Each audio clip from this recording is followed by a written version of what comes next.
Hey everyone, welcome to our third and final installation of the On Wonder series covering the Sisters of St. Joseph.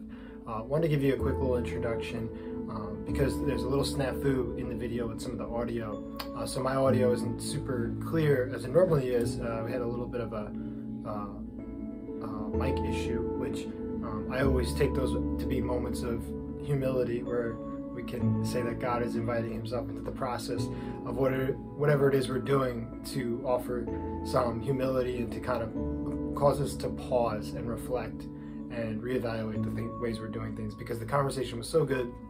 And our guest is Sister Marianne Cashin, and we found ourselves in this position of, do we redo the interview? Do we, go through this process again?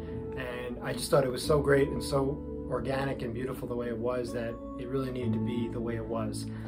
So I wanted to hop on here, give you a little bit of a different introduction, say thank you for watching the previous two videos and being part of this little spontaneous idea and series and celebrating these wonderful sisters. The three of them have done so much for this campus and the communities that they have touched. And it's funny, we went into these conversations really thinking we just capture some history and learn a little bit, but it ended up being so much more, in the sense that the spirit of what they had to say about collaborating with others, about community, about really inviting God into our lives in a personal manner, was so fruitful and so amazing. And so I'm really just full of excitement and joy for these conversations. And so with that, I'm going to turn it over here to the conversation with Sister Marianne Cashin. Thanks for tuning in, and I'll talk to you soon. I've been here 21 years. I came in 2000, and I came at the invitation of Sister Miriam Kaur, who was the present chair of the Department of Child Study. And I was just completing a time of ministry within the congregation for the Sisters of St. Joseph, and she needed an assistant. So she asked me if I would consider coming. And it hadn't been on my horizon, but it was a way of continuing what I do love to do, which is work with students. And so I became her assistant and worked with student teachers. And so I continued doing that. And then when Sister Miriam retired, I was appointed the chair of the department. So I continued working with students in a different way, certainly, more with an advising capacity. As well as two things which I really loved was moderating the CEC Child Study Club and being a co-moderator as well with the KDP, the Honor Society, which was initiated by a student. It took us a year to have that chapter started at Long Island. There was a chapter in Brooklyn, and the student, Caitlin Rodriguez, she knew about it, and with her usual passion, she came to me and she said, could we have a chapter here, because Brooklyn has one. I think it would be advantageous. So she did most of the work, really. I was her cheerleader.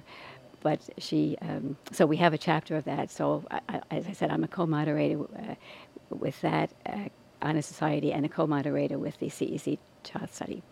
And that has been wonderful, just working closely with students and just encouraging their imagination, their creativity, their sense of service. So for 21 years, I've been very happy here. Well, even in that answer, too, you already have thrown it right back to the students in a really beautiful way. And someone sort of named a student, we're not letting you off, this is about you. We're not, but that's that speaks to who you are and what you brought to the campus, and that you know people by name, and then you're ready to talk about that and share that. I think that's the gift of your ministry. Before you came here, what were you doing exactly? Well, I was in part of the leadership of our congregation, and I worked closely with a regional group of our sisters, specifically in Queens, New York. Cool.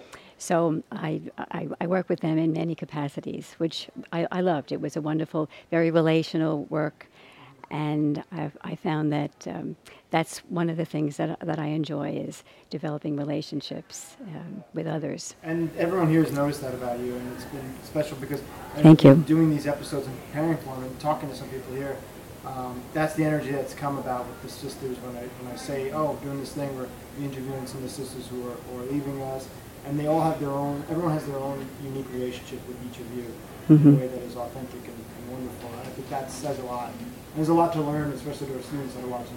There's a lot to learn about how you create your own relationships moving forward and how you interact with people. There's a trend here I'm noticing with all the sisters in that when you get a new opportunity in your career, your vocational career, it usually starts with a phone call and someone asking, hey, can you come do this? I Yes. think that is so cool because it goes against what we have in our world of like you apply for a job and you go through this process and all these, but then here in your community, it's a matter of trust and companionship of saying, no, I believe that you can do this. I want you to do this. You may not think you could do this, but I believe that you can. What was that experience like getting that phone call? Well, it's as you describe. You probably are, at least I was in a position of not having that on my horizon and probably a little hesitant. What would I have to offer? But it was with the encouragement of Sister Miriam that enabled me to say, well, all right, I'll try, I'll see. And I think you're right. I think we do have a certain openness to opportunities, to ultimately seeing that God is in these invitations, that it's God who's saying, be open, try this. I had a friend who would always say that every experience you have prepares you for the next, so that you're never unprepared, really. Sometimes you think you are, but it's the encouragement of others that gives you the confidence to take a step. And that's an important thing I think to hold on to this year with the experiences of this past 2 years really, of this pandemic. And, Yes. and we have choices in the way that we look at it. We can come out of it and say everything is dirty and wrong in this world, or we could say everything has prepared us for something else that we might not know about, and has given us gifts in a sense. Well, I do notice when there is any kind of an interview or a survey, one of the questions is, what did I learn? What was the learning in this opportunity? How did this become an opportunity? I mean, not that there haven't been hard, and there still are hard moments, but we are learning to care for each other in different ways and to be mindful of all that we do have, even though it's a tumultuous time. Yeah, exactly. I think that's a really well-said statement there. So now, you come here in child study, and you were in child study the whole time that you were here, but then you kind of jumped into other things as well, right? And like different committees. Oh, yes. Yes. Because I think that's one of the cool things about the way that the sisters were part of this campus, and that as a student myself and then here working, I really did feel like I knew all of you in different ways through different groups and things. What were some things that you were involved in here that you're really proud of, maybe that you're going to miss, or maybe just kind of looking back here, because it's a lot of reflection, you're like, I'm glad I was part of that. Yes. Well, one thing that strikes me now, it comes back, is the Middle States work, which was college-wide, so that you worked with a variety of people who you may not even have known, but working in committee, you got to know them. And one highlight of this last one, I was on the mission committee. And one of the surveys that we did was with the student body. And we actually went to a student government meeting, and we asked some questions. And one of the questions was, how does the mission get transferred, or how does it emerge? And one of the students said that, first of all, through the faculty, in classes, just the experience of a course and the faculty teaching it. But then someone mentioned through our ceremonies. And I had been involved with Sister Karen with some of the ceremonies. And that was always our goal, was how can we create a ceremony that's going to touch people, that's going to translate the mission, the goals, so that people sense they're living it, they're celebrating it as well as living it. So we had the survey orally, and then we sent a written survey to the student body. And one of the questions was, what does the motto, esse non videre, to be, not to seem, mean to you? And it was such a privilege to read what students wrote. And many students, a good percentage of students, took the time to write about the authenticity that they desired in their own life, and that motto inspired and helped them aspire to. So that was a highlight for me in terms of the Middle States work. It was work, certainly, but it was really a privilege to work on it and work with people with it. It's a wonderful way to go about that work. Again, going back to the students, I think that's always such an important aspect that we can't lose sight of, is that we need to go back to them, always be going back to them and asking them those questions. And being okay with the fact that we may not always get the answers we want, but then that can help us understand where do we grow and how do we figure out what we need to do to make their experience true and authentic. Yes. We have like the best motto ever. Right? We do. We do. I mean, people love our motto. In fact, early on, when we had someone from the Middle States come to prepare us for the visit, that was one of the remarks she made. She said, "I love your motto." Yeah. So it is something that touches people's hearts, and as well as their desires, for integrity. Another memory, and I think this will touch you, is with Patrick Tracy, a former campus minister. And he gathered a group of us to go down to Breezy Point, Queens, after Sandy, to help with people who had lost everything. And so that was a delightful day of working with him and students in a very real, tangible way. I mean, as you know, Patrick, we were right there with the lumber, and he was showing us a plan, and I saw that you only cut once. I think he had, yes. Mm-hmm. She never lived by that, by the way. That was always the goal. That's great. Yeah, and that element of service. Yes. Especially up to that point in Sandy. Sure. Which is interesting. We just, we're end of summer. We're entering into hurricane season now. And I always think, I've been a surfer most of my life, and I always think of those memories of Sandy and Pat. And yes. I was a student during that time. And I always think of those memories of what that taught me and stuff. So it's funny that you bring that up. It's always kind of fresh this time of year. Yes. Again, wonderful things, again, authentic things, these types of aspects that are pillars. Now, when you came to St. Joe's 2000, were you really familiar with what St. Joe's, I mean, obviously being a sister of St. Joseph, you're familiar, but were you, like, how in tune with it were you? Or was it really like being thrown into the deep end? And you're like, I don't know what to expect. Well, years ago, I was an adjunct faculty member, so I was somewhat familiar. But I would say my familiarity was through the stories of sisters who already worked here. Sister Virginia Therese, who was the first academic dean when we came to Patchogue, it was she who, she was a friend of mine, and I worked with her at the Academy of St. Joseph, and she left the academy to come here. But it was her belief in the goodness of the college, and that that college should come to Long Island, that stands out in my mind. So I was familiar with what the college stood for and what the college was contributing, both in Brooklyn and would contribute here. So I came very positively, but I learned so much more from investing myself here and seeing others invest, being with faculty who are invested in students' growth and development, being with wonderful staff persons in the department as well as college-wide, to see how many people are serving the students, are ensuring that they have a good experience, that it changes their lives, and that they leave with a sense of what they're going to contribute to the good of the world. Yeah, it's so true. And I always think it's one of the most humbling areas to work in, being with young people, and especially students, because they always surprise you, and you really never know what you're going to get. And at the end of the day, we are of service to them.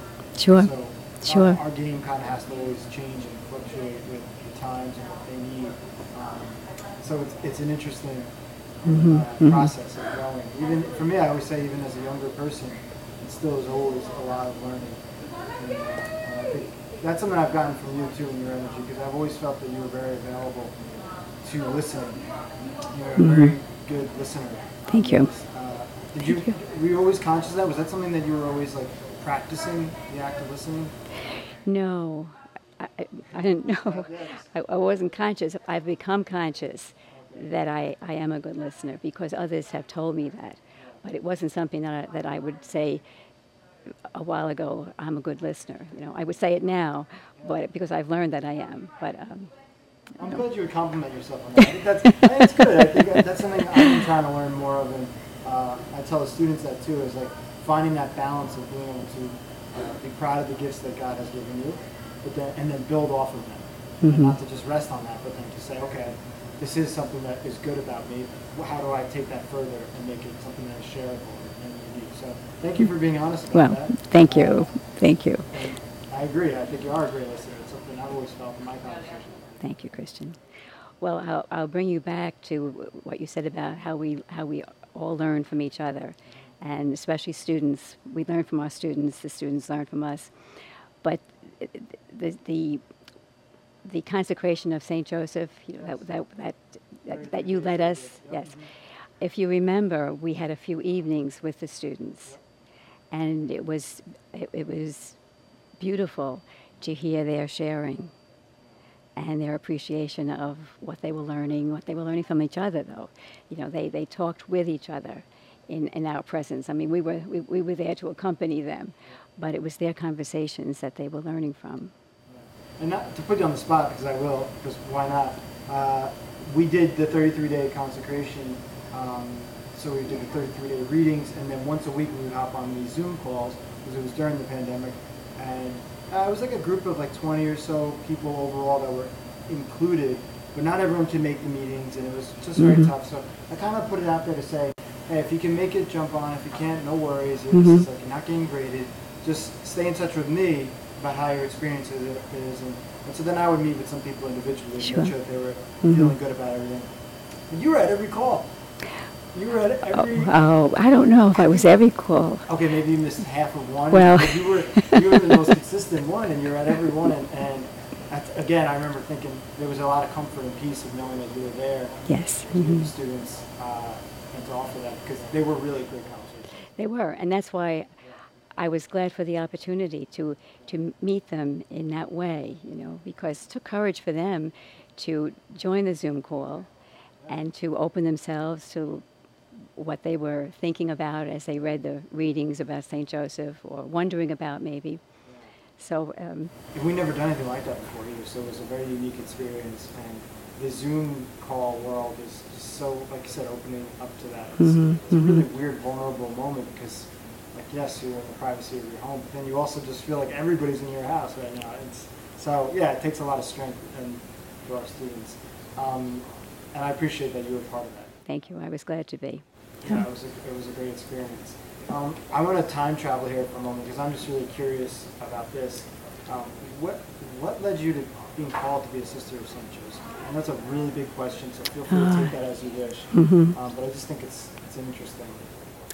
Well, I think in high school, first of all, I grew up in a home where my mother and father encouraged us to have a faith life, so that, our parish was important to us and parish activities.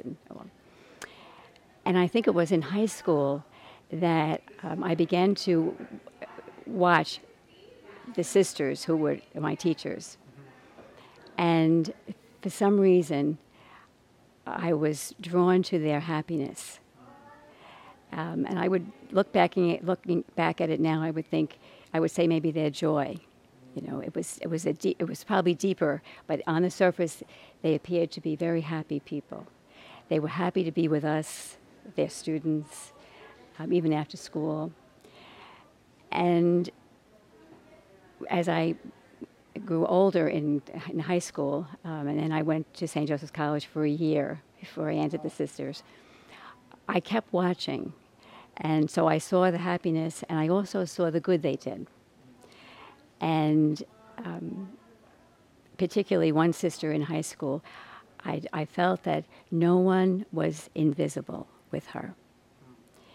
She made everyone, and she knew the shy, she knew those who needed to get involved. So I thought to be able to do that, to enable people not to feel invisible, and then also to have that joy. So that's probably the foundation of why I began. And then of course I talked to sisters.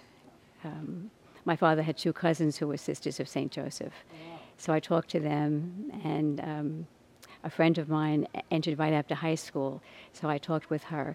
So those were the ingredients that. And then, of course, I talked to my parents, and they were supportive. And so... Well, that's the way that you're explaining your process is such a beautiful example of discernment, real proper discernment, which something we talk about a lot in campus ministry with students about anything you're going through is talk to people, but listen and observe the energy of the rooms that you're in, the good, bad, and the ugly, to decide if you want to live in those rooms. Yes. So I'm not surprised that that's your answer, but I'm really grateful that it is, and that we have that here documented, because I think that's so wonderful and so true, and you observed happiness. I did, and you put a good word on it, energy. How we hear a lot about the energy fields around us, but I think I was fortunate to have a good energy field in my high school and in my first year of college. When you walk into anywhere, it's just crazy, but like our hearts, our minds, and our bodies, they really do sense how things are feeling in a prayerful way that is really important. You have to check in with that and understand that, and then be honest with yourself about where you feel like you should be and you shouldn't be. So that's discernment. You kind of know. I was just talking to a young adult about this who is discerning what she wants to do with her life. And I just kind of threw out this question. I was like, right now you drive past something and you see somebody doing a certain job, whatever it is, right? Do you look at that and you say, I need to be right there? Do I need to be in that room? I'm mad that I'm missing out on that. Like, yeah, I kind of am. I was like, well, that's... Yeah. Go see that energy out, seek that out a little bit, because you might be onto something. It's true. What attracts you? Right. What attracts you? And pay attention to that. Pay attention. So what's attracting you now? You're leaving here. I'm going to miss the heck out of you. Thank you. But what are some of the things that you're prayerfully thinking about you want to do with your time? Well, I live very close to our garden ministry. This is the St. Joseph Garden Ministry. And up to this pandemic time, every summer we've had, in July, a program where our child study majors have volunteered, and it's working with children, and it's in a very wonderful free environment where they choose to play with water, to play with soil. And so I see myself as getting more involved in the natural world. I've practiced during the summer on Fridays, going over there, and it's just amazing what happens when you're quietly picking snap peas. Where's this located? It's right in Brentwood. It's the Brentwood campus. The Brentwood campus, yes. And we call it the Garden Ministry. And there are community gardeners who come, so it's a relational place too. But it's all, God's natural goodness right there. But wonderful things, reflective things happen when I'm there. So I'm hoping that would be one aspect of my life. And just this Saturday, I was invited again to think about a program that would be open to young people. Young people who would be maybe 21 years and older. And it would be a 3-pronged program for a year where 3 themes would be explored: self-knowledge, contemplative practices, and community involvement. And it would be a combination of instruction and prayer and process in a small group. And so I was invited to think about, and just this morning I wrote my yes, that I would be involved for the year. It doesn't start until January. So it would be, I would be part of the instruction of it, as well as the every session or every section would end with a prayer a day. So I would be involved in creating that. These young people are going to come live? No, they wouldn't live, but it would be, probably at this point it would be by Zoom. Okay. Maybe some in person, I don't know. But it would be workshops for the year. Mm-hmm. That's great. Well, you have to share the info with us and hopefully figure Well, out yes, you may have some candidates. Yeah, That's we have right. people who would be interested. Mm-hmm. Mm-hmm. This is a new development. This is like It's very this is, fresh. breaking news here. That's really exciting. Thank you for being vulnerable and sharing that with us. Yes, yes. That's exciting. That's again very appropriate with everything that you've been involved with here. It sounds like it's right in line. Yes. Well, again, you think initially I thought, gee, what will I have to offer here?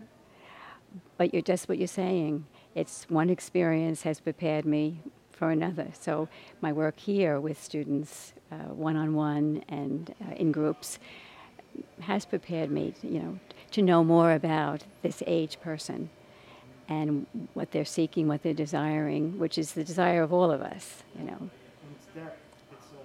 They're seeking depth. That's why going deeper, being more reflective. I think it's really exciting, and I'm full of joy to be sitting here with you and to hear these things, and I'm very grateful for the times that we've had. Thank you. And the memories we've had on various communities and whatnot. And so I know whatever you do next is going to be exciting. I'm sure you'll be back in spirit and in physical presence. Oh, sure. I'm already coming back on October 7th when Tom Petriano gives the Common Hour about St. Joseph. Oh, great. There we go. Yes. October 7th. And to finish on this note, and I think this is really important for everyone to take, is that you may not, you said it a couple times that everything that you've been called to, in the moment you may felt, God, I don't know how I can offer something to this, but I'm going to seek. And if we could take anything from your example, is that be honest about that and keep seeking. Because most of the time when we feel called to something and we're not really sure, I don't know. It's usually when we're up to the greatest work we can possibly offer. That's right. Mm-hmm. Community or with the community. Mm-hmm. Mm-hmm. Those nerves are great. That's right. That's right. Thanks for sharing. Thank you. And thank you, Christian, for this opportunity and all you do here to encourage our community, the growth of community among us. That's very important. Thank you. Thanks for joining us, and that's it for our little summer season here, and we'll see you in the fall. God bless.